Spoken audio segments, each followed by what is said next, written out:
To be alive is to be vulnerable. No matter how carefully you plan, you are guaranteed to encounter illness, grief, and unexpected betrayals. It is the inescapable baseline of human existence. Yet we are frequently told that the objective of all our efforts should be to achieve happiness. We are instructed to construct our lives around chasing a fleeting state of contentment. When a real crisis hits, that ideology vanishes immediately. The writer Alexander Solzhenitsyn noted that the belief that human beings are created for happiness is shattered by the first blow of the executioner's cudgel. A person needs structure that doesn't buckle under pressure. Constructing rigid order in your daily routines creates a foundation that holds firm even when external events begin to spin out of control. Surviving the chaos of existence requires replacing the chase for immediate pleasure with the heavy, sustaining armor of purpose. We are going to establish that foundation right now. Step 1 requires a piece of paper and a pen. Grab them. Write down one short-term habit you use to distract yourself when you feel stressed, perhaps scrolling a feed or seeking a temporary escape, and then draw a heavy line right through it. That habit is expedience. It is the act of hiding from chaos for momentary relief. Meaning requires the opposite, sacrificing that immediate comfort to ensure your future self is secure. You are constantly navigating a balancing act between two states, the terrifying unknown of chaos and the predictable structure of order. We will start by regulating your physical body. On your paper, write down an exact time to wake up. Make it the same time every single day this week. This is non-negotiable. Look at this chart mapping sleep against stress. Erratic sleep signals an active emergency to your ancient brain, maintaining constant alert, but forcing a consistent rhythm signals stability. The emergency response shuts down, dropping stress levels to a low baseline. You cannot hope to process external tragedies if your internal biology is in a constant panic. Stabilizing your physical machine through strict routine is the prerequisite for mental endurance. Once your biology is regulated, look around you.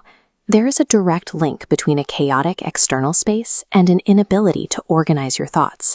We effectively outsource the organization of our minds to our environment. Find one small, disorganized element in the room you are sitting in right now. A stack of mail, a dirty cup, or an unmade bed.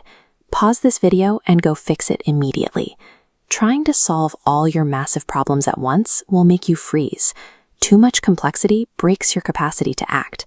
Instead of allowing perfectionism to paralyze you, start at the micro level. A single organized desk gives you a manageable domain that you can completely master. By putting that small space in order, you generate proof for yourself. You see evidence that you possess the agency to push back against the chaos. This is the same diligent, step-by-step labor required to build anything lasting. You move from the corner of a room to the rest of your life, establishing control where you previously tolerated neglect. You cannot hope to restructure the complexities of your mind if you are willing to tolerate a mess in the immediate physical space you inhabit. Return to your piece of paper. Imagine someone you love deeply is in your exact situation, facing your exact problems. Write down the specific action you would force them to take to improve their life. We are often adept at seeing the correct path for the people we care about, yet we frequently enable our own self-destructive habits. To fix this, you must adopt a critical shift. Stop acting like a passive victim and start treating yourself as an external patient that you are morally obligated to help. If you only give a child candy, you are giving them what they want, but you are failing them. Genuine care requires enforcing what they need, the discipline and the resilience to survive. Effective self-management requires the same discipline you would apply to anyone you genuinely intended to help. It is the necessary work of navigating a tragic world without collapsing into bitterness. Review your tangible achievements. You have locked in a consistent wake-up time. You have cleaned a localized space, and you hold a written directive for your next move. These structural actions have not eliminated the inherent suffering of life. The tragedies will still occur. The transformation is internal. You have shed the identity of a victim waiting for rescue and become a capable actor, moving forward despite the elements. Your directive now is simple. Wake up at your chosen time tomorrow.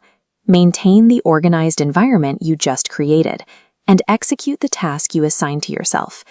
Deliberately stepping out of the chaos to build this baseline of order is a necessary act of defiance. You start with the wake-up time and the clean room because those are the foundations that allow you to face everything else.